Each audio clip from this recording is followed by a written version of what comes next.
বিভিন্ন দলৰ পৰা অহা বহু সংখ্যক লোকে আজি যোগদান কৰে বিশেষকৈ আপৰ উপসভাপতি দাদুল ডেকা আৰু কংগ্ৰেছ গোলাঘাট কংগ্ৰেছৰ নিলম্বিত দাদুতায়েও আজি যোগদান কৰে ভাৰতীয় জনতা পাৰ্টিত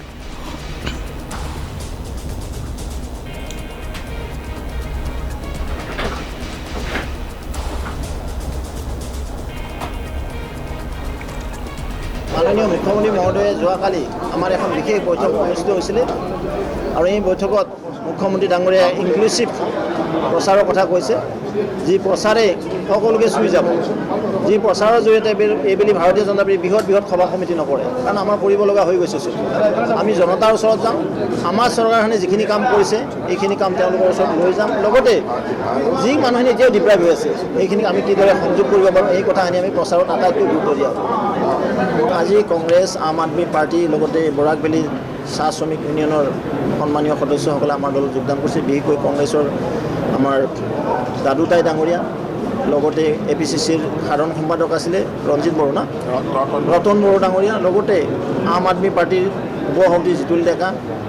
প্ৰমুখ্যে কেইবাজনো সন্মানীয় ব্যক্তি আমাৰ দলত যোগদান কৰিছে আজি বিশাল যোগদান হৈছে আপোনালোকে দেখিছে প্ৰায় 3 শতাধিক সন্মানৰ ব্যক্তিয়ে যোগদান কৰিছে এজন সামাজিক ব্যক্তি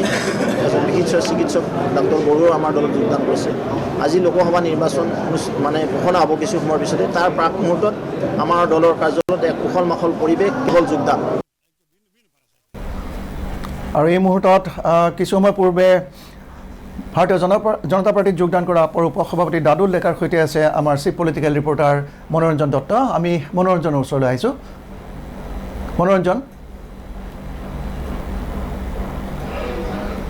বনদীপ কিছু সময়ৰ পূৰ্বে বিজেপিৰ ৰাজ্যিক কাৰ্যালয়ত যোগদান কাৰ্যসূচী ইতিমধ্যে সমাপ্ত হৈছে প্ৰায় অৰ্ধ শতাধিক লোকৰ যোগদান হৈছে আৰু তাৰ মাজতেই আম আদমি পাৰ্টিৰ যিগৰাকী উপসভাপতি জিতুল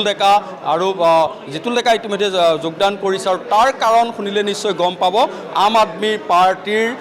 কংগ্ৰেছৰ প্ৰতি যি তেওঁলোকৰ নতশিৰ সেই নতশিৰ হোৱাৰ কাৰণেই যোগদান কৰিছে বুলি ইতিমধ্যে মন্তব্য কৰিছে আমি পোনে জিতুল ডেকাৰ ওচৰলৈ গৈছোঁ কাৰণটো কি অলপ ভালদৰে যদি কয় আম আদমি পাৰ্টিৰ আপুনি উপসভাপতি আছিলে হঠাৎ বিজেপিত যোগদান কৰিলে নিৰ্বাচনৰ প্ৰাক মুহূৰ্তত কাৰণ কি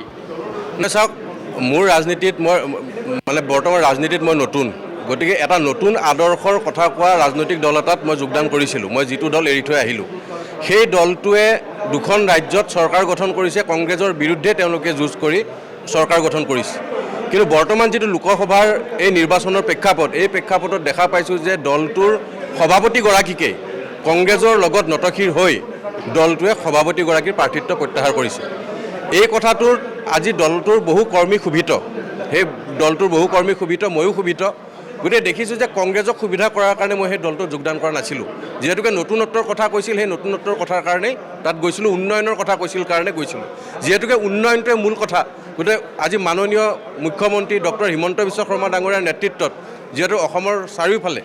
উন্নয়নৰ এটা নতুন ধাৰা এটা নতুন গতিৰ সৃষ্টি হৈছে গতিকে মুখ্যমন্ত্ৰী হিমন্ত বিশ্ব শৰ্মা ডাঙৰীয়াৰ যি এই উন্নয়নৰ ধাৰা উন্নয়নৰ যি যাত্ৰা জয়যাত্ৰা এই যাত্ৰাত মই অংশীদাৰ হ'বৰ কাৰণে আজি ভাৰতীয় জনতা পাৰ্টিত যোগদান কৰিলোঁ আপুনি আজি জইন কৰিছে কিন্তু গুৱাহাটী লোকসভা সমষ্টিটো আম আদমি পাৰ্টিয়ে দাবী কৰিছিলে সেইটো আপোনালোকে এৰি দিয়াটো এটা অসন্তুষ্টি হয় নেকি আপোনাৰ নে কি সেইটো মোৰে অসন্তুষ্টি নহয় সেইটো দলটোৰ এতিয়াও যিসকল কৰ্মী আছে সেই কৰ্মীসকলৰ মাজত বহুতৰে অসন্তুষ্টি আছে